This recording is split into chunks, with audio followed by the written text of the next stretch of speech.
მოგესალმებით კიდევ ერთხელ შეგახსენებთ რომ გადაცემას ჩვენი დღე უყურებთ შემოგერთით მე ნინო ნებიერიძე სტუმართან ერთად და დღეს როგორც ტრადიციულად თავაზობთ საინტერესო შეხვედრას ექიმთან და რჩევებს რომელიც აუცილებლად გამოგადგებათ რათა იყოთ ჯანმრთელები. გიორგი გიორგიძე გყავს სტუმრად, დასავლეთ საქართველოს სამედიცინო ცენტრის ნევროლოგი.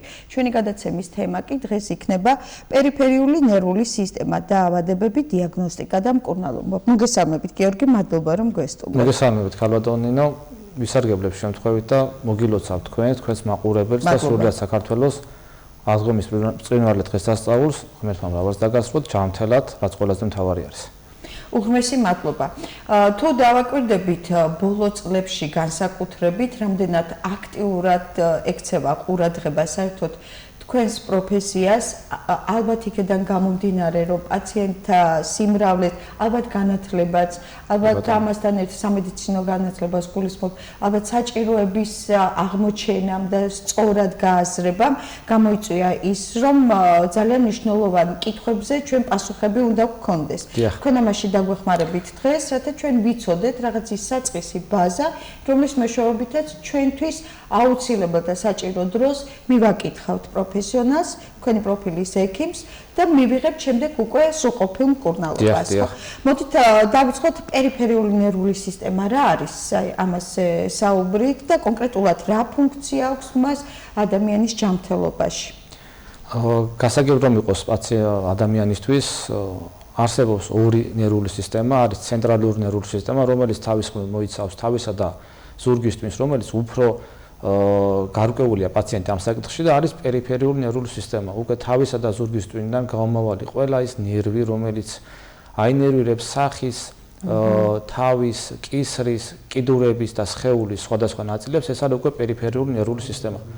საკმაოდ დიდი არის პერიფერიული ნერვული სისტემა, დაახლოებით ითვლება, რომ ეს ნერვები რომ ერთმანეთზე გადააბა, დაახლოებით 72-75 კილომეტრი არის ამ ნერვების სიგრძე. და მოიცავს დაახლოებით 100 მილიონი ნეირონს, რომელიც კვებავს ამ ნერვულ უჯრედებს, კვებავს სხეულს, აინერვირებს სხვადასხვა სხეულის ნაწილს და ეს არის პერიფერიული ნერვული სისტემა. ფუნქცია როგორც ასეთი არის სულ ორ ნაწილად რომ გავყოთ, ეს არის მამოძრავებელი და შეგრძნებითი ფუნქცია. შეგრძნებითი ფუნქცია არის ნერვის ფუნქცია, რომ შეიგრძნოს კანმა, შეიგრძნოს სხეულმა გარკვეული იმპულსი, შეიგრძნოს ტემპერატურული ცვლილება, შეიგრძნოს ტკივილი, წაიღოს იმპულსი, მიიტანოს თავის ტვინამდე და უკვე თავის ტვინში იქ მოხდეს გადამუშავება ამ ნერვული იმპულსის და მამოძრავებელი ნერვის საშუალებით მოვიდეს პასუხი დანიშნულების ადგილზე და მოხდეს კუნთის შეკუმშვა და შესაბამისი პასუხი აღნიშნულ გაღიზიანებაზე. ეს არის პერიფერიული ნერვული სისტემა მოკლედ, რომ ვიცოდეთ თუ რას აკეთებს, რამდენად დიდი არის და რა უნდა იცოდეს ადამიანმა. აი სიმპტომები რაც მიანიშნებს ნერვის დაზიანებაზე, რა შეიძლება ვთქვათ უბრალოდ მივხვდეთ პირველი საწყისი ეტაპი რამე გამოვლენის რაც აქვს, ალბათ აქვს რაღაც ხილულის და შეიძლება ფარულიც ქონდეს, იმიტომ არის ხოლმე რაღაც დაავადება, პრობლემა, რომელსაც სხვა გამოვლინებები აქვს ან ფარულად მიმდინარეობს. კონკრეტულად ამ შემთხვევაში რა შეგვიძლია? როგორც აღნიშნეთ, არსებობს შეგრძნებითი ნერვული ბოჭკო და არსებობს მამოძრავებელი ნერვული ბოჭკო. გრძნობიარე ნერვული ბოჭკოს დაზიანება ყველაზე ხშირად ვლინდება ეგრეთ წოდებული დაბუჟების, ჩხლეტის, მწკენის, სიმხურვალის შეგრძნებით კიდურებში, სახის მიდამოში ან სხეულში, ხოლო მამოძრავებელი ნერვული ბოჭკოს დაზიანება ვლინდება ეგრეთ წოდებული პარეზის, ანუ პარალიჩის განვითარებით სხვადასხვა ორგანოს, კუნთის, რომელიმე თითის, თითების, კიდურის, კიდურების მოძრაობის დამბლით. ეს ჩივილები როგორც წესი ეტაპობრივად იწყება, გააჩნია რა დაავადებიდან გამომდინარე ვითარდება აღნიშნული სიმპტომები, ჯერ იწყება მსუბუქი დაზიანებით, პერიოდული გარდამავალი დაბუჟებით, გარდამავალი ჩხლეტის შეგრძნებით, წვის შეგრძნებით, სიცივის შეგრძნებით კიდურებში ან სახის მიდამოში და უკვე მერე მოყვება ამ ყველაფერს განვითარება და ძლიერდება ეს ჩივილები, ძლიერდება აღნიშნული სიმპტომები და პაციენტისთვის ეს ყველაფერი აუტანელის კი ხდება ხანდახან. აი არის ხოლმე პერიოდი, როდესაც არ აქცევენ ამ დაბუჟებას, რასაც თქვენ აღნიშნავთ ახლა ყურადღებას. ალბათ არ არსებობს ადამიანი, ვისაც ეს შეგრძნება არ ქონია. თითქოს მარტივია და თითქოს არაფერს მიანიშნებს, ხო? მაგრამ რა დროს არის საზიანო და რა დროს არის საგანგაშო? ეს შეგვიძლია ვთქვათ? თქვენ სწორად აღნიშნეთ, ახლა არ არსებობს ადამიანი, რომ ცხოვრებაში ერთხელ მაინც არ განეცადოს რა არის დაბუჟება, თუნდაც კიდურში. როცა ეს დაბუჟება გარდამავალია, ან უკავშირდება გარკვეული სხეულის არასწორ პოზიციას, ცუდ ძილს, ცუდ წოლას, ხელის ცუდ დადებას და ეს 5-10 წუთში ან 1 საათში თუნდაც პაციენტს აულაგდება ეს ჩივილები, რა თქმა უნდა, ეს ვერ იქნება საგანგაშო, მაგრამ როდესაც ეს ჩივილი იწყება, გადის საათები, დღეები, თვეები, ეს ჩივილები არ მსუბუქდება, ეს ჩივილები დიახ, სისტემატიური ჩივილები არ მსუბუქდება, იმატებს უფრო მეტად. ამ ჩივილებს თან მოყვება ხოლმე რომელიმე კიდურის ან კიდურების სახის მიდამოს კუნთების პარეზი იცვლება ვიზუალურად კუნთის ფორმა განიცდის კუნთის დაპატარავებას, იგივე ატროფიას, ამას თან მოყვება სახსროვანი კონტრაქტურები, რა თქმა უნდა ეს უკვე უნდა ჩაითვალოს საგანგაშო სიმპტომად და აუცილებელია რომ სუსტად დაისვას დიაგნოზი, რატო განვითარდა ეს დაავადება, რომელი ნერვი არის დაზიანებული და რა იშველება, რა უშველოთ ამ პრობლემას. პირდაპირ მიმართავთ ამ დროს ნევროლოგს. დიახ. სწორი იქნება ნევროლოგთან პირდაპირ ვიზიტი. მაგრამ არის ალბათ რაღაც დაავადებები, რომლებიც კონკრეტულად აისახებიან აი ამ პრობლემაზე და რა დაავადებებია მაპროვოცირებელი? ძალიან ბევრი დაავადება არსებობს, რომელიც იწვევს ნეიროპათიას. დავიწყოთ ელემენტარული, რაც ყველაზე ხშირი არის ტრავმები. ტრავმების დროს ხშირად ხდება ხოლმე ნერვის დაზიანება. ეს იქნება კიდურის ტრავმა, ეს იქნება პოლიტრამა, შეიძლება დაზიანდეს როგორც ერთი ნერვი, ასევე მრავლობითი ნერვი. ნერვის დამაზიანებელი ფაქტორი დღესდღეობით დედამიწის ზურგზე ყველაზე ხშირი არის მეტაბოლური დაავადებები, როგორც არის შაქრიანი დიაბეტი, როგორც არის ღვიძლის უკმარისობა, თირკმლის უკმარისობა, ტოქსიური ნაერთები, როგორც არის ალკოჰოლი, ნარკოტიკი და სხვა ნივთიერება, რომელსაც შეიძლება იღებდეს ადამიანი. ნერვის დაზიანება შეიძლება ტრავმის გარეშეც მოხდეს. ეს შეიძლება იყოს კომპრესიული, ანუ გვირაბული ნეიროპათიები, როცა ნერვის დაზიანება ხდება, მოჭრატა ხდება ანატომიურად უფრო სუსტ წერტილებში. ასევე საკმაოდ ხშირი არის ამ ბოლო პერიოდში პაციენტების მომართვიანობა, ვინც ჩაიტარა ბარიატრიული ოპერაცია. ოპერაცია გაკეთდა იდეალურად, მაგრამ ბარიატრიული ოპერაციის მერე როგორც წესი პაციენტს აქვს ხოლმე კვებითი რაღაც დარღვევები, ან ფსიქოლოგიური, ან არაფსიქოლოგიური, ვერ იღებს იმ ვიტამინებს, რომელიც მისთვის საჭიროა, განსაკუთრებით B12 ვიტამინს. და ეს ვიტამინო დეფიციტი ხშირად იწვევს ხოლმე უკვე ნერვის დაზიანებას. ხშირად ეს ჩივილები არ იწყება ხოლმე ოპერაციიდან მეორე დღეს ან მესამე დღეს. დაახლოებით 3-4 თვის მერე იწყება, როცა ეს ვიტამინო დეფიციტი მკვეთრად არის განვითარებული ადამიანის ორგანიზმში და ეს საშენი მასალა, ანუ ეს B12 ვიტამინი აღარ ყოფნის ადამიანის ორგანიზმში და იწყება ნერვული ბოჭკოს დაზიანება. ასევე ხშირად მოგვართავენ პაციენტები, ონკოლოგიური პაციენტები, რომლებიც იტარებენ ქიმიურ სხიურ თერაპიას. სამწუხაროდ ეს არის ტოქსიური ნივთიერება, რომელიც იწვევს ამ ნერვის დაზიანებას. ეს არის ის მოკლედ ის დაავადებები, რომელმაც შეიძლება გამოიწვიოს პერიფერიული ნერვის დაზიანება. აი თქვენ ახსენეთ გარკვეულწილად და კავშირში მოვიყვანე რაღაც პროფესიებთან, არ მხოლოდ დაავადებები, ალბათ არის რაღაც პროფესიებიც, ხო, რომლებიც განსაკუთრებით ამ პროფესიის წარმომადგენლები ხშირად იქნებიან თქვენი პაციენტები. აი, ვინ არის დიდი რისკის ზონის ქვეშ პროფესიიდან გამომდინარე და არა იმ დაავადებებიდან გამომდინარე? პროფესიული დაავადებებიც, ნეიროპათიებიც საკმაოდ ხშირად არის ჩვენთან პაციენტები. განსაკუთრებით ადამიანები, ვისაც უწევთ ხელით მონოტონური მუშაობა. ეს იქნება კლავიატურასთან მუშაობა, მაუსთან მუშაობა. რამდენიმე წლის წინ აი ზუსტად ეგ ვიგრძენი კი ბატონო, პაციენტებს უჩნდებათ ხოლმე ეგრეთ წოდებული გვირაბული ნეიროპათია შუათანა ნერვის დაზიანებით. მონოტონური მუშაობის შედეგად ხდება ამ დაავადების განვითარება. ხშირად გვაკითხავენ პაციენტები, პოეტები, მწერლები, არქიტექტორები, ვისაც მონოტონურად, პედაგოგები, ვისაც მონოტონურად უწევთ ხშირად კალამთან ან კომპიუტერთან მუშაობა. ასევე ხშირი არის ადამიანები, რომლებიც სასოფლო-სამეურნეო საქმიანობით არიან დაკავებული და ხშირად უწევთ ძროხის წველა, ამიტომ ესეც გარკვეულწილად არის ხელის მონოტონური დატვირთვა, რომელიც ბუნებრივია, ხა ყოლია პაციენტი 23 ძროხის მოწველა უწევდა ერთი დღის განმავლობაში, რაც შესაბამისად ეს დატვირთვა იწვევს ხოლმე კომპრესიულ ნეიროპათიებს. ამიტომ ყავს პროფესიული დაავადების მქონე პაციენტები, რომლებიც ხშირად გვაკითხავენ, ხშირად მოდიან და ეს ნეიროპათიები საკმაოდ ხშირად არის მათთან. აი მე მივხვდი ახლა იმ წლებში, როდესაც მაგრამ მე უბრალოდ შევეცადე რომ გავრიდებოდი ამ სამუშაოს და ამით ამეცილებინა თავიდან, იმიტომ რომ მივხვდი, ვგრძნობდი ფაქტიურად, როდესაც ვამუშავებდი ხელს, აი აქ როგორ ვტყავდა სად და ყველა ნერვს უცნობი ასეთი შეგრძნება მქონდა, ხო. აი ახლა ვიცი უკვე ვის უნდა მიმართო ამ პროცესში აუცილებლად. პოლინევროპათიაზე რას გვეტყვით? აი რას ნიშნავს და რატომ არის ამ ბოლო დროს განსაკუთრებით გავრცელებული? ნერვის დაზიანება შეიძლება იყოს როგორც ახლა კონკრეტულად რომელიმე ერთი ნერვის ან შეიძლება იყოს მრავლობითი ნერვული ბოჭკოების დაზიანება. მრავლობითი ნერვული ბოჭკოს დაზიანებას უკვე ქვია პოლინეიროპათია, ანუ მრავლობითი ნერვული ბოჭკოების დაზიანება. აქაც მინდა მარტივად ძალიან რომ გამოყო, ეს შეიძლება იყოს მწვავე პროცესი და ეს შეიძლება იყოს ქრონიკული პროცესი. მწვავე პროცესში ყველაზე ხშირი არის ხოლმე ანთებითი პოლირადიკულონეიროპათიები, ეგრეთ წოდებული გიემბარის დაავადება, რომელიც საკმაოდ საყურადღებო დაავადება არის, რომელიც იწყება უეცრად მეტად ქვედაკიდურებიდან, ქვედაკიდურების დაბუჟების შეგრძნებით, რომელიც დაახლოებით იმ დღესვე ან 2-3 დღეში განიცდის პროგრესს, ვრცელდება სხეულის მიდამოში, ტანზე, ზედაკიდურებში და შეიძლება საქმეში ჩაერთოს სასუნთქი კუნთებიც. ამიტომ ამ დაავადების დროული დიაგნოსტირება 95%-ში აუმჯობესებს დაავადების გამოსავალს და პაციენტები უბრუნდებიან ნორმალური ცხოვრების წესს, ოღონდ ეს არ უნდა იყოს დაგვიანებული. ანუ სასურველია რომ პაციენტმა აღნიშნული ჩივილებით მეორე, მესამე დღეს უკვე როცა ეს ჩივილები არ გადადის, იმატებს, ვრცელდება სხეულის სხვა მიდამოებში, ჯობია რომ დროულად მიმართოს ნევროლოგს, დროულად მოხდეს ამ დაავადების დიაგნოსტირება და დროულად აიწყოს შესაბამისი მკურნალობა, რათა მოხდეს ამ ტოქსიური აგენტის გამოდევნა ორგანიზმიდან. არსებობს ქრონიკული დაავადებები, რომლებიც იწვევენ პოლინეიროპათიას. როგორც ვახსენეთ, შაქრიანი დიაბეტი, ღვიძლის უკმარისობა, ალკოჰოლის მოხმარება და სხვა ამ ნაერთებთან ურთიერთობა იწვევს ხოლმე ქრონიკულად ნერვის დაზიანებას. ეს ეტაპობრივად ვითარდება. ასევე ხშირია პაციენტებში, განსაკუთრებით ასაკოვან პაციენტებში, რომლებსაც აქვთ მაგალითად დაბალი ჰემოგლობინი.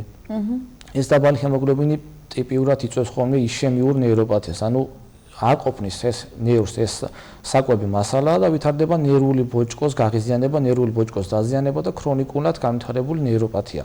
რა თქმა უნდა, ეს არ არის იმდენად სასწრაფოდ ექიმთან მისასვლელი, მაგრამ აუცილებელია რომ ამ დაავადების მკურნალობას დროულად მოხდეს. ისევე როგორც შაქრიანი დიაბეტის მკურნალობა. პირველი ჩივილი რომ გაჩნდება, კი მესმის რომ ყველაფერი უკავშირდება ფინანსურ ხარჯს, მაგრამ საბოლოოდ უკვე მივდივართ იქამდე რომ როცა შეუქცევადი პროცესი ვითარდება, მე რთული არის ნერვის ძველ მდგომარეობაში დაბრუნება. საბედნიეროდ განსხვავებით ცენტრალური ნერვული სისტემისგან, როგორც არის თავისა და ზურგის ტვინი, რომელსაც არ გააჩნია რეგენერაციის, ანუ აღდგენის უნარი, პერიფერულ ნერვულ სისტემას აქვს ამის უნარი, რომ აღიდგინოს საკუთარი თავი, კი ეს მართალია ნელა ხდება, მაგრამ აღიდგენს ხოლმე საკუთარ თავს, ამიტომ რაც უფრო დროულად მოხდება ამ დაავადების დიაგნოსტირება, შანსი რომ გამოჯანმრთელებული პაციენტი გყავდეთ, ძალიან დიდი. კი ბატონო, რაც უფრო დროულად მოხდება მკურნალობის დაწყება, უფრო დიდი შანსია რომ დაზიანებულმა ნერვმაც კი საკუთარი თავი აღედგინოს. აი მე ახლა როდესაც ვფიქრობ და გისმენთ, მიჩნდება ესეთი მოსაზრება, შეუძლებელია ყველაფერი ვიცოდეთ, მედიცინა იმდენად დიდი ინფორმაცია და სფეროა, მაგრამ თუ სწორად მიიტანს იგივე ოჯახის ექიმთან პაციენტი თავის ჩივილებს, ამ შემთხვევაში უკვე სწორად შეიძლება გადამისამართება ნევროლოგთან და პრობლემის მარტივად და მალევე აღმოჩნდება. კი ბატონო. ძალიან დიდი მნიშვნელობა აქვს პირველად სწორ გადამისამართებას. აბსოლუტურად მართალი ვზანდებით, იმიტომ რომ პაციენტები, რომლებსაც ეწყებათ ნეიროპათიული ჩივილები, მაგალითად დაბუჟება ქვედაკიდურებში. რატომღაც თვლიან, რომ ეს შეიძლება იყოს ანგიოლოგი, ანუ სიცხეძარღვის დაზიანების ბრალი. კი, შეიძლება სიცხეძარღვის დაზიანების ბრალიც იყოს, მაგრამ 99% ეს არის ნერვის დაზიანებიდან გამომდინარე. ამიტომ მიდიან ჯერ ანგიოლოგთან. ანგიოლოგი უკეთებს ქვედაკიდურების გამოკვლევას. იქ ყველაფერი ნორმა არის. მე თავის დაუნებურად მეზობელმა უთხრა, ახლობელმა უთხრა, რომ ეს შეიძლება იყოს ეგრეთ წოდებული პროთრომინის ინდექსის ან დედიმერის მომატების ბრალი. მიდის იკეთებს ამ ანალიზებს, იქაც ყველაფერი ნორმა არის. შემდგომ მეორე ახლობელმა უთხრა, რომ ეს შეიძლება იყოს ხერხემლიდან გამომდინარე. მიდის იკეთებს ხერხემლის მაგნიტორეზონანსულ ტომოგრაფიას, იქაც ყველაფერი ნორმა არის. საბოლოოდ ეს ყველაფერი ყველაზე ხშირად ის დაბუჟების, წვის, ჩხვლეტის შეგრძნება ყველაზე ხშირად უკავშირდება ხოლმე პერიფერიული ნერვის დაზიანებას. არავითარი კავშირი არც თავის ტვინთან, არც ხერხემალთან, არც დედიმერთან, პროთრომინის ინდექსთან და არც სიზავთან არ აქვს. ამიტომ იზოლირებულად სწორი გადამისამართება ოჯახის ექიმის მიერ, რომ ეს უნდა იყოს ნევროლოგის მიერ ნამართი, ამას ძალიან დიდი მნიშვნელობა აქვს ადამიანისთვის, როგორც ფინანსურად, ასევე შემდგომი აღდგენის მხრივ. ფინანსურადაც ძალიან დაარღვევს ადამიანს და ამასთან ერთად ნერვიულობაც შეხვდება, ხო, მოლოდინში, რომ თქვათ რა დიაგნოზია პირველი ალბათ სწორი დიაგნოზია და შემდეგ რა თქმა უკვე უნდა, კურნალობაც ბეთანხმებით. სწორად მიყვება. თქვენ არაერთხელ ახსენეთ შაქრიანი დიაბეტი, ბატონო გიორგი. თუ შეგვიძლია კიდევ უფრო ცალად ჩავშალოთ, იმიტომ რომ შაქრიანი დიაბეტიც ძალიან ისეთი ვერაგი დაავადება. თითქოს თავიდან იმდენად არ ვაქცევთ ყურადღებას, მაგრამ დროდადრო ხვდებით, რომ ამან ძალიან დიდი პრობლემები შეიძლება შეუქმნას ჯანმრთელობას, მაგრამ ამ დროს ძირითადად რა არის მნიშვნელოვანი, რა უნდა იცოდნენ პაციენტებმა? შაქრიან დიაბეტს თავიდანვე ნევროლოგი პარალელურად უნდა ყავდეთ გვერდით? შაქრიანი დიაბეტის მქონე პაციენტს პირველი მისი ექიმი არის ენდოკრინოლოგი. და პირველი მისი ექიმი არის საკუთარი თავი, იმიტომ რომ საკმაოდ რთული არის ქართველ ადამიანი დაარწმუნო იმაში, რომ მას უნდა კონდეს შაქარი ყოველთვის ნორმაში. და ასევე რთულია დაარწმუნო იმაში, რომ მან უნდა მიიღოს პერიოდულად ისეთი მედიკამენტი, რომელიც ხელს შეუშლის ნერვის დაზიანებას და თუ დაზიანებულია ნერვი, ხელს შეუწყოს მის აღდგენას. შაქრის კონტროლი ამ შემთხვევაში ყველაზე მნიშვნელოვანი საკითხი არის, მაგრამ ჩუმ მტერს ეძახიან ადამიანს, იმიტომ რომ შაქრიანი დიაბეტი არის დაავადება, რომელიც ნელ-ნელა ეტაპობრივად ჩუმად იწვევს ხოლმე პერიფერიულ ნერვის დაზიანებას. ყველაზე ხშირი და პირველი სიმპტომი ვითარდება ეგრეთ წოდებული მგრძნობელობითი ნერვული ბოჭკოს დაზიანებას. პაციენტები ამბობენ, რომ ექიმო, ფეხი მეწვის, თითქოს ეკლებზე დამიდევს ფეხი, ისეთი შეგრძნება მაქვს. ჩხლეტები მაქვს, საღამოს მიცივდება, ხელს რომ მოვკიდებ არ არის ცივი, მაგრამ ცივა.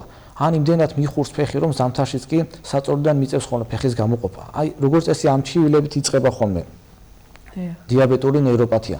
რასაც უკვე თან მოყვება უკვე შორს წასულ შემთხვევაში, უკვე მოძრაობითი დარღვევები, კუნთოვანი ატროფიები, კუნთის მოცულობაში დაპატარავება, გადაადგილების გაძნელება, კოორდინაციის დარღვევა. შესაბამისად, თუ დროულად იქნება აღმოჩენილი ეს სიმპტომი და შაქრიანი დიაბეტის მქონე პაციენტების 95%-ს აქვს დიაბეტური ნეიროპათია.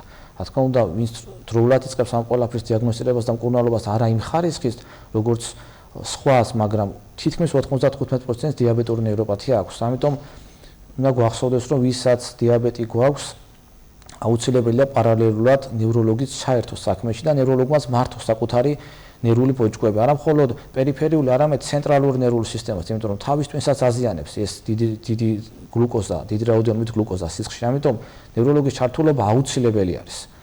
რა თქმა უნდა, ენდოკრინოლოგთან ერთად. აი, მოკლედ რომ ვუთხრათ გასაგებად. ნევროლოგის პარალელურად ჩართვა დიაბეტის დროს რისგან გადაარჩენს? გადაარჩენს პირველ რიგში ინსულტისგან. გადაარჩენს ნაადრევი დემენციისგან, ნაადრევი გულმავიწყობისგან, გადაარჩენს კიდურებს დაპატარავებისგან, გადაარჩენს მოძრაობის გაძნელებისგან, გადაარჩენს იმ უსიამოვნო ჩხვლეტის, ბწყენის და დაბუჟების შეგრძნებისგან, რომელიც ადამიანს გაუჩნდება თუ ამას ყურადღებას არ მიაქცევს. დიდი მადლობა, მე მგონი ყველაზე მარტივად ახლა გაიგეს რატომ არის აუცილებელი. პოლი აქვე ამ ყველაფერთან ერთად კისრის და წელის თიაქარზეც ვისაუბროთ, იმიტომ რომ ნერვის დაზიანებას უკავშირებენ ხოლმე იმ წუთას, ხო? არის ყოველთვის ნერვის დაზიანებასთან დაკავშირებული ეს თიაქარი? პაციენტები საკმაოდ ხშირი არის გამრავლებული ამ ბოლო დროს ეს დაავადება მომრავლებული. საკმაოდ ხშირი არის პაციენტები, რომლებიც მოგვართავენ ტკივილით, წელის ან კისრის მიდამოში. არ არის ყველა შემთხვევაში აუცილებელი, რომ ეს იყოს თიაქარი. შეიძლება უბრალოდ მართაშუა დისკების პროტრუზია, მალების ოდნავ შეცილება ან ეგრეთ წოდებული კუნთოვანი დაჭიმულობა იწვევდეს ამ ტკივილს. მაგრამ პაციენტებს, რომლებსაც აქვს თიაქარი, მართაშუა დისკის თიაქარი, რომელიც იწვევს ნერვზე ზეწოლას და ეს ზეწოლა გრძელდება თვეების და ხანდახან წლების განმავლობაშიც, ამაშობა გამოიწვევს პერიფერიული ნერვის დაზიანებას. ახლა რატომ აქვს ამას დიაგნოსტიკური მნიშვნელობა? იმიტომ რომ პაციენტს, რომელსაც აქვს თიაქარი დაახლოებით 5 წელია და 5 წლის თავზე გადაწყვიტა, რომ მან გაიკეთოს ოპერაცია, მიდის ნეიროქირურგთან, ნეიროქირურგი უკეთებს შეიძლება იდეალურად ოპერაციას, მაგრამ პაციენტს მაინც რჩება დაბუჟება ფეხში, კი მოიხსნა წელის ტკივილი, მაგრამ ფეხში დაბუჟება მაინც რჩება. თუ მას ეცოდინება, რომ მას ამ თიაქრისგან აქვს უკვე ნერვი დაზიანებული, ის გაგებით მოეკიდება იმ საკითხს, რომ ოპერაციას რომ გაიკეთებს, დარჩება დაბუჟება, მაგრამ ამას უმკურნალებზე ესეც ალაგდება. მაგრამ როცა დაბუჟება რჩება ფეხში ოპერაციის მერეც ამბობს, რომ მე ოპერაცია გავიკეთე ექიმო, მაგრამ შედეგი არ მაქვს. იმიტომ არ იყო სწორად მიწოდებული ინფორმაცია, რომ მას უკვე ნერვი ჰქონდა დაზიანებული ამდენი ხნის განმავლობაში და ოპერაცია ამ ჩივილებს სრულად ვერ აულაგებდა.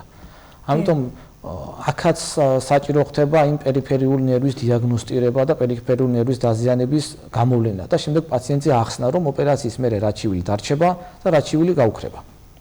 აი ახლა ცოტა ისეთი მარტივი თითქოს, მაგრამ ნებისმიერი ადამიანისათვის ნაცნობ კითხვაზე უნდა გადავიდე. კი ბატონო. ღამით ხელის დაბრუშება, რომელსაც შეიძლება გამომღვიძები ხარ კიდეც. დიახ. და შეგრძნება ქონია, რომ აი თითქოს ხელს ვერ გრძნობ, ვერ ამოძრავებ, მოკიდებ, მაგრამ რას ნიშნავს? შეიძლება მოიტეხო კიდეც იმდენად, ვთქვათ, მოისროლო და რეაქცია არ ქონდეს ხელს. ეს რის იმანიშნებელია? ღამის ხელის დაბრუშება, რომელიც გაღვიძების შემდგომ გაქრება, აღარ შეაწუხებს პაციენტს, არ გამოიწვევს დღის განმავლობაში დაბრუშების გაგრძელებას, ეს შეიძლება იყოს უხერხული პოზიციიდან გამომდინარე, მაგრამ აი როგორც რამოდენიმე წუთის წინ ვისაუბრეთ თქვენ შესახებაც გვირაბული ნეიროპათიები. დიახ. რომელიც ზედაკიდურებში ყველაზე ხშირია ხოლმე ეგრეთ წოდებული შუათანა ნერვის დაზიანება და იდაყვის ნერვის დაზიანება, ეგრეთ წოდებული კარპალური არხის სინდრომი, აჯის არხის სინდრომი და კუბიტალური არხის სინდრომი. ამ დროს ხდება ეგრეთ წოდებული ნერვის დაზიანება მაჯის მიდამოში, რომელიც თავდაპირველად იწყება ზუსტად დაბრუნების შეგრძნებით. თქო, განსხვავება არის ის, რომ შუათანა ნერვის დაზიანების შემთხვევაში არ ხდება ყველა თითის დაბრუნება, ხდება მხოლოდ იმ საინერვაციო ზონის დაბრუნება, როგორც არის პირველი, მეორე, მესამე და მეოთხე თითის შიგნითა ზედაპირი. ანუ ამითაც შეუძლია ადამიანს მარტივად განასხვავოს, რომ ყველა თითი არ უბუჟდება, მხოლოდ უბუჟდება 3 და მეოთხე თითის ნახევარი და ეს ვერ იქნება ცუდი დაწოლის შედეგი. ეს ჩივილები დროთა განმავლობაში თუ იმატებს, ეს ჩივილები თუ მიდის იქამდე, რომ პაციენტს პრაქტიკულად ღამის საათებში იმდენად ემატება ჩივილი, რომ აღარ ეძინება. ამას თანსდევს ვეგეტატიური დარღვევები, კუნთის დაპატარება, ეს ვერ იქნება ცუდი დაწოლის შედეგი. და უკვე ამ ყველაფერს უნდა მიაქცეს ყურადღება. ანალოგიური არის ეგრეთ წოდებული კუბიტალური არხის სინდრომი, როცა იდაყვის ნერვის დაზიანება ხდება იდაყვის სახსრის მიდამოში.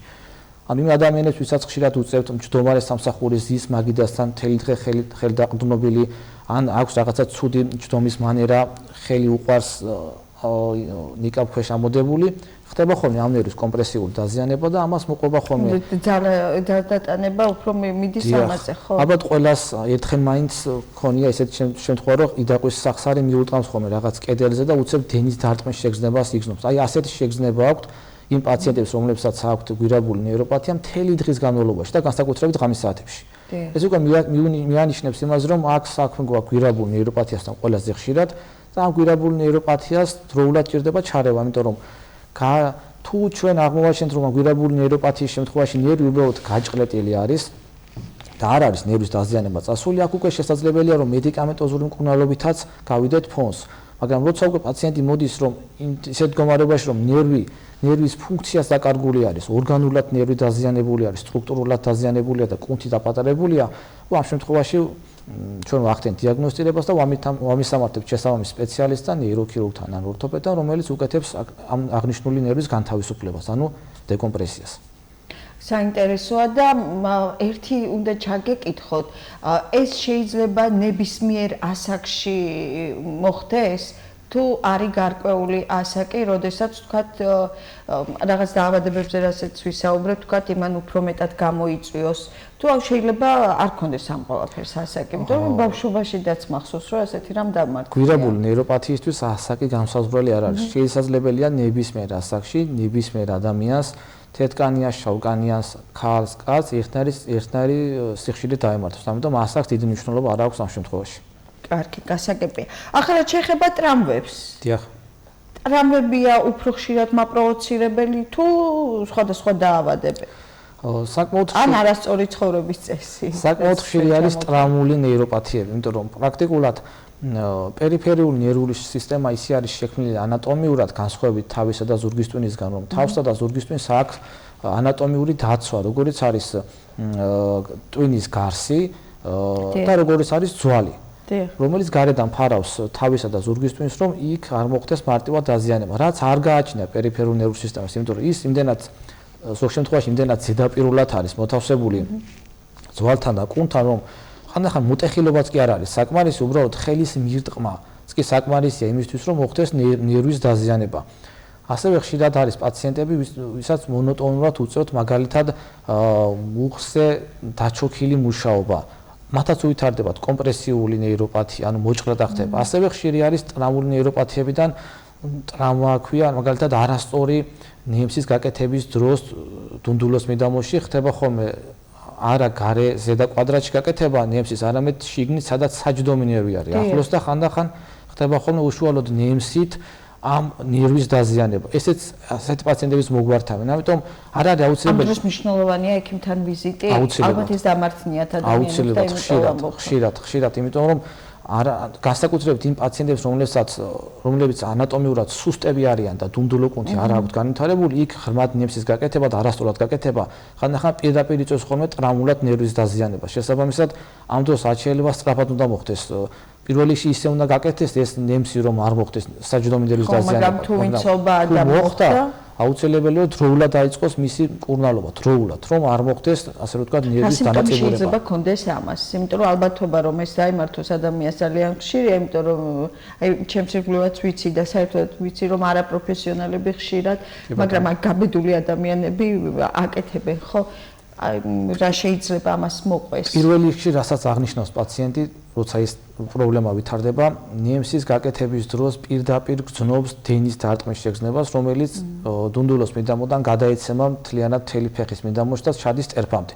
ხშირად თუ პირდაპირ მოხდა ნერვის დაზიანება ინიექციით, ტერფის ჩამოვარდნაც კი ხდება, ჩამოვარდება ხოლმე ტერფი და ტერფის მოძრაობა მკვეთრად არის შეზღუდული. პირდაპირ აღნიშნეთ, როგორც კი ნემსი გავიკეთე, იმ წამსვე ვიგრძენი ექიმო, რომ დენივით გაიარა, ელვასავით გაიარა ფეხში, ტკივილმა და ტერფი ჩამომივარდა. მას აღნიშნავენ პირველ რიგში. მე ვიწყებთ შესაბამის მკურნალობას და ხშირად დადებით შედეგამდე მივდივართ. ანუ პირდაპირ მივდივართ ამ დროს ნევროლოგთან და ყველაზე მთავარი რაც არის ალბათ ეს არის რომ აუცილებლად პროფესიონალის მიერ უნდა იყოს ყველაფერი გაკეთებული, მაინც ეს არის სწორი. აი სწორი და ზუსტი დიაგნოზის დასმა სიმპტომებით, მაგალითად რთული პერიფერიული ნერვის დაზიანების დროს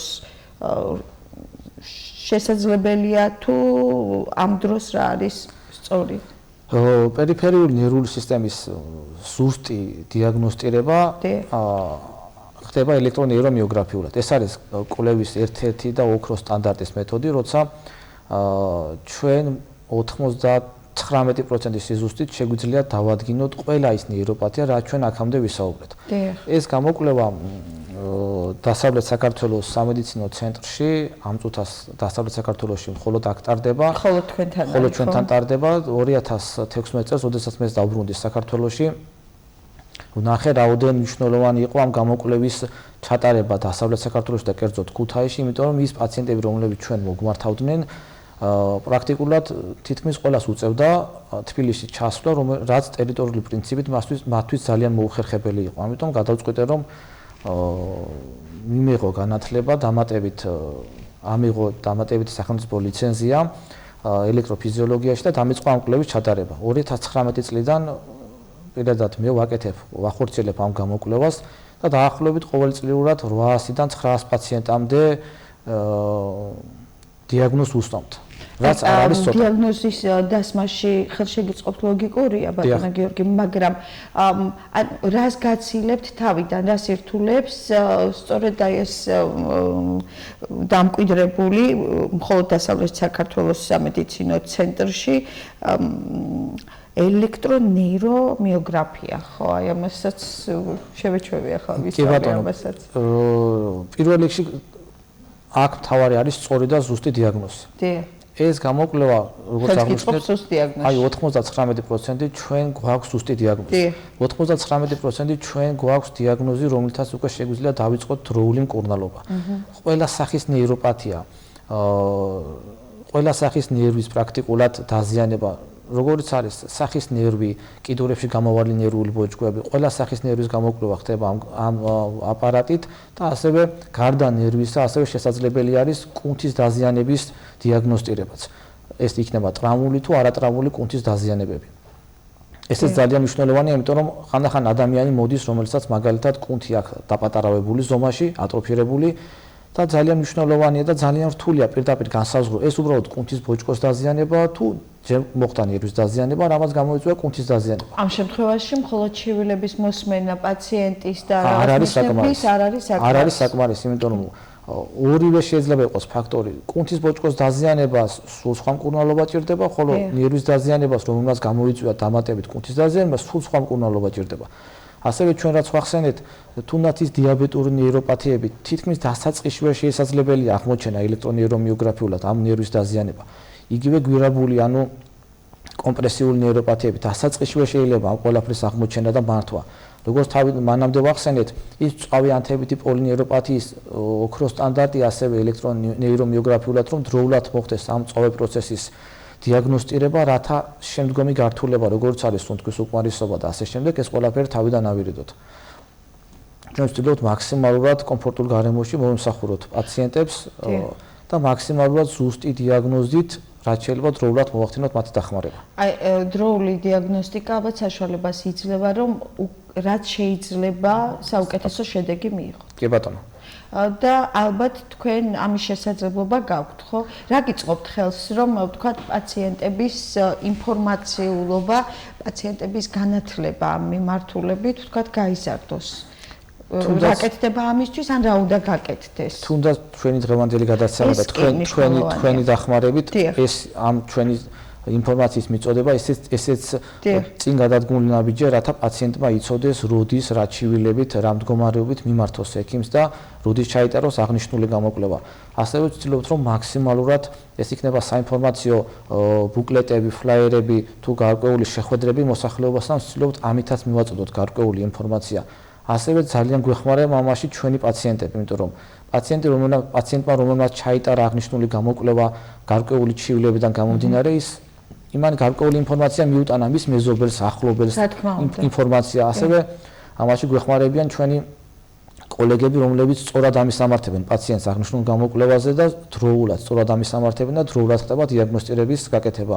ჩვენ გვაქვს პატარა ფლაიერები, ბუკლეტები დაბეჭდილი, სადაც მარტივად არის ამ ყველაფრის აღწერილობა, როგორც ცენტრალური, ასევე პერიფერიული ნერვული სისტემის მხრივ და ვცდილობთ, რომ ეს ყველაფერი პოპულარიზაცია გავუკეთოთ. მაგალითად, პაციენტები, რომლებიც ჩვენთან სტაციონარში არიან გარკვეული დიაგნოზიდან გამომდინარე, მათ ვაძლევთ ამ ყველაფერს, ვაცნობთ ინფორმაციას, ვაწვდით, რომ მათ პირველ რიგში აირიდონ თავიდან ზედმეტი გართულება, ზედმეტი ფინანსური ხარჯი და დროული დიაგნოსტიკის საფუძველზე დროულად მოხდეს მკურნალობის დაწყება. აი, ერთიც უნდა ჩაგეკითხოთ, რადგან თქვენ ახსენეთ, რომ დასავლეთ საქართველოში მხოლოდ თქვენს ჰოსპიტალშია, ამ ცენტრში ელექტრონეირომიოგრაფიის ჩატარების შესაძლებლობა, ხომ არის მისეს ისე, რომ თქვათ, რაღაც თანხებთან, განსაკუთრებულთან იქნება დაკავშირებული. ხელმისაწვდომობა რამდენადა, მიუხედავად იმისა, რომ ერთადერთია. ხელმისაწვდომობა არის ჩემი აზრით, იმიტომ რომ ამ გამოკვლევის ღირებულება 170 ლარი არის. დამიჯერეთ, რომ ყველა ეს გამოკვლევა, რომელიც ჩვენამდე ხანდახან მოსულ პაციენტს აქვს ჩატარებული, 10 ჯერ და ხანდახან 20 ჯერ 170 ლარი აქვს მას დახარჯული იმისთვის, რომ ჩვენამდე მოსულიყო. ესეც იმიტომ, რომ არა აქვს ინფორმაცია, მაგრამ ჩვენ ახლა მაქსიმალურად ვცდილობთ, როცა ჩვენ ეს გამოკვლევა დავიწყეთ, პირველ ეტაპზე, რა თქმა უნდა, პაციენტების რაოდენობა 800 და 900 არ იყო წლის განმავლობაში. მიუხედავად იმისა, რომ ეს აღნიშნული გამოკვლევა საქართველოში გასული საუკუნის 40-იანი წლებიდან დაიწყო, ჯერ კიდევ პეტრე სარაჯიშვილის მიერ სამედიცინო კვლევითი ინსტიტუტში დაიწყო პირველი ამ გამოკვლევის ჩატარება. მაინც არ აქვს ხალხს სწორი და იმდენი ინფორმაცია, რამდენიც უნდა გქონდეს ჩემი აზრით. ამიტომ ეს ჩვენი დღევანდელი დიალოგის დაგვეხმარება იმაში, რომ მეტი ინფორმაცია მივაწოდოთ პაციენტს, იმიტომ რომ დავეხმაროთ მათ. კი, მით უმეტეს, რომ თანამედროვე ნევროლოგიაში ბევრი რამ შეიცვალა ბოლო წლებში, ხო? განსაკუთრებით თქვენ უკვე აღნიშნეთ, მაგრამ კიდევ ჩაგეკითხებით, რომ თქვენ მიხვდით სამუშაო პროცესში, რომ მნიშვნელოვანი იყო თქვენი კვალიფიკაციის კიდევ უფრო ამაღლება იმ მხრივ რა ნაკლებობასაც განიცდიდნენ პაციენტები თანამედროვე მედიცინის მომსახურების მხრიდან და თქვენ რაც ხელს შეგიწყობდათ უკეთეს შედეგზე გასულიყავით და ბევრი ჯანმრთელი პაციენტი გყოლოდათ. როგორც ვიცი, ახლა დაბრუნდით სამეცნიერო კონფერენციიდან, რომელიც პოლონეთში, ქალაქ კრაკოვში იმართებოდა. აი, აქაურ ინფორმაციასაც თუ მოგვაწვდით, თქვენ რა სიახლეების შესახებ შეგიძლიათ გვესაუბროთ? აი ის გვითხრათ, რაც პაციენტებს გამოადგებათ. ჩვენ მაქსიმალურად ვცდილობ და მეც ვცდილობ, რომ მაქსიმალურად მეტი განათლება მივიღო, მეტი სიახლეებს გავეცნოთ და მეტად შევძლოთ ადამიანზე ახალი ინფორმაციის მიწოდება. გარდა კონფერენციებისა ასევე ვცდილობთ, რომ გარკვეული საინტერესო სტატიები გამოაქვეყნოთ საერთაშორისო ჟურნალებში, მაგალითად 3 დღის წინ გამოქვეყნდა ნეიროქირურგიული ჟურნალში საერთაშორისო ჩვენი სტატია, სადაც ჩვენ აღმოაჩინეთ ეგრეთ წოდებული გაორმაგებული შუათანანერი, რომელიც წინაყდაზეც კი დაიბეჭდა, ასე ვთქვათ, 3 დღის წინ, რაც ჩვენთვის ძალიან დიდი მიღწევა სასიხარულოა. სამედიცინო სფეროსთვის. ჩვენი პაციენტი სოფლიო დონეზე ჟურნალში გამოქვეყნდა. ბოლო პერიოდში რაც საინტერესოა, ცდილობს სამედიცინო სფერო, რომ მაქსიმალურად ხელოვნური ინტელექტის დახმარებით გაამარტივოს ექიმის საქმე და ეს ხელოვნური ინტელექტი იმდენად ისე აპროგრამებენ, რომ ხელოვნური ინტელექტმა კი არ ჩაანაცვლოს ექიმი, არამედ ექიმს დაეხმაროს იმაში, რომ ექიმს უფრო გაუმარტივდეს საქმე, უფრო მეტი დრო დარჩეს პაციენტთან კომუნიკაციისთვის და ხელოვნური ინტელექტის დახმარებით უფრო მარტივად მივიდეს დიაგნოზის დასმამდე. ეს არის ახლა ბოლო პერიოდში საერთაშორისო კონფერენციების მთავარი მიზანი, რომ დაანერგოს ხელოვნური ინტელექტი. და ბოლოს აუცილებლად კიდევ ერთი კითხვა უნდა დაგისვათ, ფიზიოთერაპია და რეაბილიტაცია. დიახ. რა როლი აქვს მკურნალობაში? ძალიან დიდ როლს თამაშობს პერიფერიული ნერვული სისტემის დაზიანების დროს ფიზიოთერაპია. არა მხოლოდ პერიფერიას, ცენტრალური ნერვული სისტემის დაზიანების დროსაც. იმიტომ რომ აქ არ არის მხოლოდ ნერვის დაზიანება. ნერვის დაზიანებას ძალიან ხშირად მოყვება ხოლმე კუნთის დაზიანება და მოყვება ხოლმე სახსროვანი კონტრაქტურები, ანუ სახსრის ფუნქციის დარღვევა. ჩვენ რაც არ უნდა იდეალურად აღვადგინოთ პერიფერიული ნერვი, თუ ამავდროულად არ მოხდა კუნთის ფუნქციის შენარჩუნება და თუ ამავდროულად არ მოხდა სახსრის ფუნქციის შენარჩუნება, პაციენტი მაინც ვერ შეძლებს მოძრაობას, მაინც ვერ გადაადგილდება. ასევე გვირაბული ან სხვა ნეიროპათიების დროს ფიზიოთერაპია გვეხმარება ტკივილის ფენომენის შემცირებაში, რაც ყველაზე მნიშვნელოვანია პაციენტისთვის და ასევე ეგრეთ წოდებული ელექტროსტიმულაცია, რომელიც ფიზიოთერაპიის ერთ-ერთი სახეა, გვეხმარება ნერვის აღდგენის დაჩქარებაში. ანუ მკურნალობის და ფიზიოთერაპიის გარეშე შესაძლებელია ნერვი თავისით აღდგეს, მაგრამ ეს იმდენად გაიწელება დროში და იმდენად მტკივნეული იქნება პაციენტისთვის. ხანგრძლივია დროში მკურნალობა. დაახლოებით უხეშად რომ ვთქვათ, ითვლება რომ 1 მილიმეტრის აღდგენას ნერვის ჭირდება ხოლმე დაახლოებით 1 დღე. ახლა ადამიანის ორგანიზმში ვინაიდან ყველაზე გრძელი ნერვი საჯდომი ნერვია, რომ გავზომოთ საშუალოდ მისი სიგრძე 700-800 მილიმეტრი მაინც იქნება. რაც გარკვეულწილად მოიცავს 2 წელიწად-ნახევარს აღდგენის პერიოდს, მაგრამ მედიკამენტოზური მკურნალობის ჩართვით და ფიზიოთერაპიის დახმარებით ეს დრო მკვეთრად მცირდება. ტკივილი მცირდება და აღდგენის დრო მცირდება. ეს არის ყველაზე მნიშვნელოვანი პაციენტისთვის, რომ არ ეტკინოს და დროზე აღდგეს ნერვი. გიორგი, აი ერთი კითხვა გამიჩნდა. გვიყვარს ბოლო პერიოდში მასაჟები, განსაკუთრებით სხვადასხვა დანიშნულებით, მაგრამ წამოვიდა ესეთი აქტიური მოთხოვნა, ხო? თუ კი რაიმე ასეთი პრობლემა აქვს, თქვენი პროფილის პრობლემა ადამიანს, მაგრამ არ აქცევს ყურადღებას. თუმცა ჩვენ აღნიშნეთ, რა სიმპტომები შეიძლება იყოს ამ დროს, ხო? ამ დროს მასაჟის კაბინეტში ვიზიტი სწორია? შეიძლება რაიმე სირთულეებთან დაკავშირდეს შემდეგ? ჩვენ მაინც ვცდილობთ, რომ სანამ გავუშვათ მასაჟის კაბინეტში. არა, თავისით რომ მივიდეს, მაგრამ ამ დროს ნევროლოგთან არ არის ნამყოფი და არ იცის კონკრეტულად მისი დაავადების შესახებ. არ აქცევს ყურადღებას სიმპტომებს. მე ხშირად მქონია შემთხვევა ბოლო პერიოდში განსაკუთრებით, რომ მასაჟის კაბინეტში მისული პაციენტი გამოუგზავნია ექიმს ჩვენთან, რომ ჯერ გაიარე ნევროლოგის კონსულტაცია, გამოიკვლიეთ, რატო მოდიხართ, ნევროლოგმა დაგინიშნოს, რა სახის ფიზიოთერაპია გჭირდებათ და მე მოდით ჩემთან, იმიტომ რომ ხანდახან ყოფილა შემთხვევა, რომ პაციენტს აქვს დიდი ზომის თიაქარი, საკუთარი სურვილით მიდის მასაჟისტთან, მასაჟისტი ასე ვთქვათ, აკეთებს მასაჟს და ჩივილები უარესდება, სიმპტომები უარესდება. პარეზი ფეხში უფრო ძლიერი ხდება, ტკივილი უფრო იმატებს, იმიტომ რომ თუ ეს სიტყვაზე თიაქარი, რომელიც აწვება ნერვს, იმის გაღიზიანება მოვახდინეთ. ან ჯერ კიდევ ანთების პერიოდია აქტიურ ფაზაში და ჩვენ დავიწყეთ ხელით მანუალური თერაპია, ამ დროს შეიძლება ჩივილები უფრო მეტად გაძლიერდეს და უფრო მეტად მოემატოს პაციენტს გამოხატული პარეზი, ტკივილი და ასე შემდეგ. ამიტომ უმჯობესია, რომ რაც ბოლო პერიოდში საკმაოდ ხშირია და ძალიან მომწონს, რომ ჯერ ფიზიოთერაპევტი აგზავნის ნევროლოგთან ნევროლოგთან გადის კონსულტაციას, იტარებს შესაბამის გამოკვლევას და შემდეგ უბრუნდება ფიზიოთერაპევტს. ანუ გადახედეთ თუ კი თქვენი ფიზიოთერაპევტი რჩევას მოგცემთ რომ ჯერ ნევროლოგთან მიდით და შემდეგ დაიწყეთ მასთან ვიზიტი, ესე იგი პროფესიონალთან გაქვთ საქმე, არც ერთი საქმე გაფუჭდება და არც ორივე მაღალ დონეზე შესრულდება. ბოლო რჩევა ბატონო გიორგი, რა შეიძლება მაყურებელს რა მესიჯი გაუგზავნოთ თქვენ როგორც ექიმმა, რას ურჩევთ? პირველ რიგში ურჩევ რომ ისეთ როგორც თქვენი გადაცემა ხშირად უყუროს, ხშირად ჩაერთოს, იმიტომ რომ მეც კი დიდი ინტერესით უყურებ ხოლმე თქვენს გადაცემებს, როცა ექიმები ყავთ მოწვეული და მეც კი ვინტერესდები, იმიტომ რომ იმდენად პროფესიონალურად აყალიბებენ იმ ჩივილებს, სიმპტომებს, დიაგნოსტიკას, რომ ეს ძალიან მნიშვნელოვანია ადამიანისთვის. მეტი წაიკითხოს, რა თქმა უნდა, ჩვენ არ გმობთ ChatGPT-ს, არ გმობთ ხელოვნურ ინტელექტს, მაგრამ ნუ დაიწყებენ საკუთარი სურვილით მკურნალობას, გაიცნონ ინფორმაციას, მიიღონ ყველანაირი ინფორმაცია, გაიცნონ საკუთარ დაავადებას, მაგრამ ამის შემდგომ სასურველია რომ დროულად მიმართონ ექიმს, სანამ მკურნალობას დაიწყებენ და დროულად დაიწყონ სწორი მკურნალობა და დიაგნოსტირება. ასევე ჩემი თხოვნა იქნება და ჩემი სურვილი იქნება, რომ პაციენტებს, რომელსაც ახლა დღევანდელი ჩვენი თემა არის ქრონიკული პერიფერიული ნეიროპათიები, პაციენტებს, რომელსაც აქვთ მაგალითად შაქრიანი დიაბეტი ან სხვა ქრონიკული დაავადებები, რომელზეც დღეს ვისაუბრეთ და ეს ყველაფერი იწვევს ნერვის დაზიანებას, წელიწადში თუნდაც ორჯერ მაინც გაიკეთონ ის კვლევა, რომელსაც ქვია ელექტრონეირომიოგრაფია, რომ შეაფასონ საკუთარი პერიფერიული ნერვი და პასუხის მიხედვით მოხდეს სწორი დიაგნოსტირება, სწორი მკურნალობა და თავის არიდება ისეთი გართულებებისგან, რომელიც შეიძლება მოყვეს ქრონიკულ დაავადებებს.